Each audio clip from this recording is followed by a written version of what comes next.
I woke up to a loud bang on my door at 4 in the morning, and before I could even sit up, I heard my dogs go from quiet to full alert in a second, deep barking echoing through the house, like something was seriously wrong, and then I heard a voice outside shouting that they had a master key and they were coming in whether I liked it or not. And right there, I knew this was about to turn into something big, so before I even move forward, make sure you like and subscribe to HOA Revenge Files.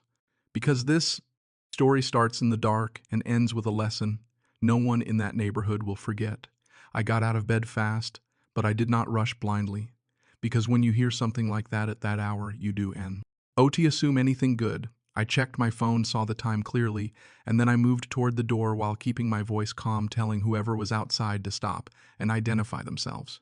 But instead of stopping, the banging got louder and more aggressive, and that is when my dogs moved closer to the door, standing firm, trained, and ready, and I could feel the tension building inside my own house. When I finally got close enough to look through the camera feed, I saw Karen from the OA standing outside, in a bright pink jacket holding a set of keys, like she owned the place, and behind her was a maintenance guy looking uncomfortable, like he knew this was not right, and she kept saying she had authority to enter for inspection and compliance, and that I had been ignoring notices, which made no sense. Because I had not received anything like that at all, I spoke through the door and told her clearly that it was 4 in the morning, and she had no right to be there, and whatever she thought she was doing. N needed to stop immediately, but instead of backing off, she doubled down, saying the HOA had a master key and could access the property if needed. And that is when I realized she was not just overstep. Enging, she actually believed she had that level of control.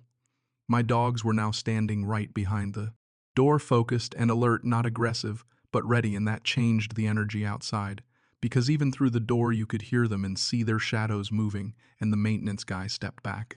A little while Karen tried to stay confident, but her tone started to shift slightly. I told her one more time to leave, and that if she attempted to unlock that door, it would not go the way she expected. Because this was private property and she was crossing a serious line, and for a moment there was silence, like she was deciding whether to push further or walk away. She tried the handle once, and that was enough for my dogs to respond with a deep warning bark that echoed through the door, and Yukos.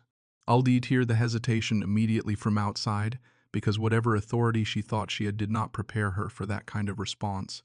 And in that moment, reality started to catch up with her. I called the police, while still standing there keeping everything controlled and calm, because I knew this needed to be documented properly, and I was not going to let it turn into a chaotic situation. And when I told her that law enforcement was on the way, her confidence dropped just enough to show Thack. She understood this had gone too far. Neighbors started turning on lights, some looking out windows trying to figure out what was happening, because a scene like that in the middle of the night does go unnoticed, and now it was no longer a private situation. It was visible, and that changes how people act very quickly. Karen stepped back from the door but kept trying to justify her actions, saying she had complaints about compliance and needed immediate access. But none of that made sense, because even in the strictest communities there are procedures, and none of them involve showing up unannounced before sunrise.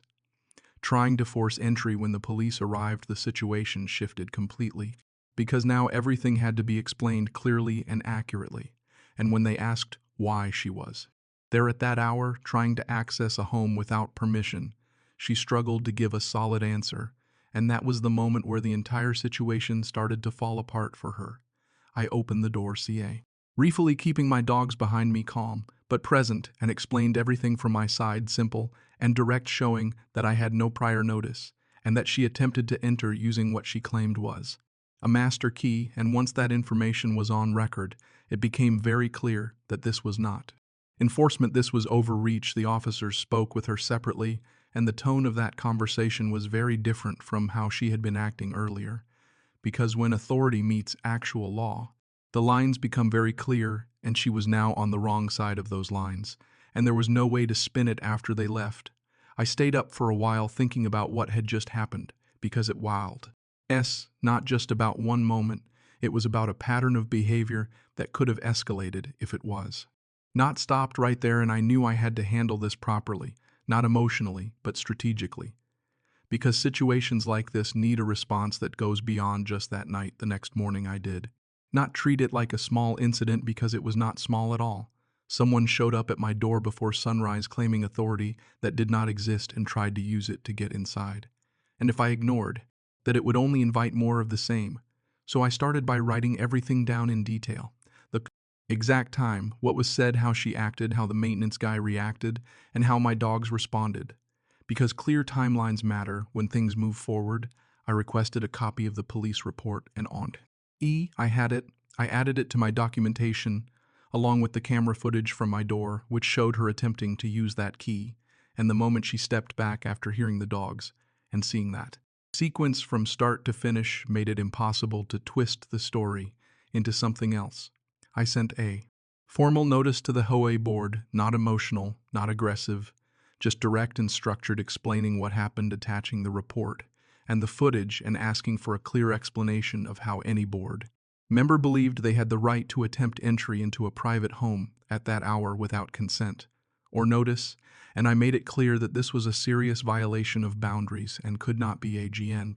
Board, the response took longer than usual, and when it came, it was cautious. They tried to describe it as a misunderstanding related to compliance checks, but they avoided addressing the timing and the method, which told me they already knew this could not be defended properly, and that gave me all the clarity I needed. A meeting was scheduled, and this time the room felt different because people had already heard about what happened. Neighbors had seen the lights, the police, the early morning disturbance. And once a situation becomes visible like that, it is no longer easy to minimize. Karen was there, still dressed the same way, confident posture, bright pink outfit, but her tone was controlled and careful.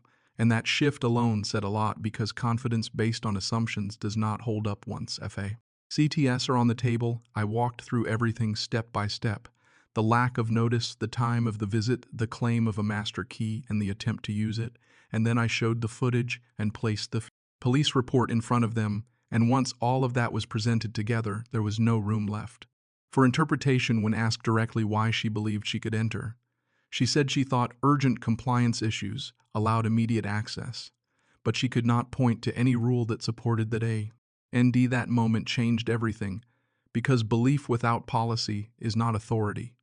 And once that is exposed, the foundation of the decision collapses. The board members exchanged looks because they understood what this meant, not just for me, but for the entire community. Because if one person could act like that without consequences, it would create a serious problem for everyone.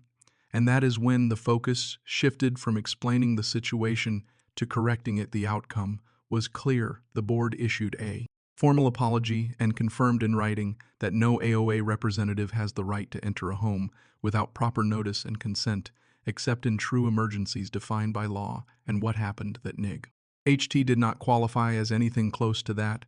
They also removed any claim of a master key policy for private entry and put new guidelines in place requiring multiple approvals and documented reasons for any future compliance checks, which effectively prevented anything like this from happening.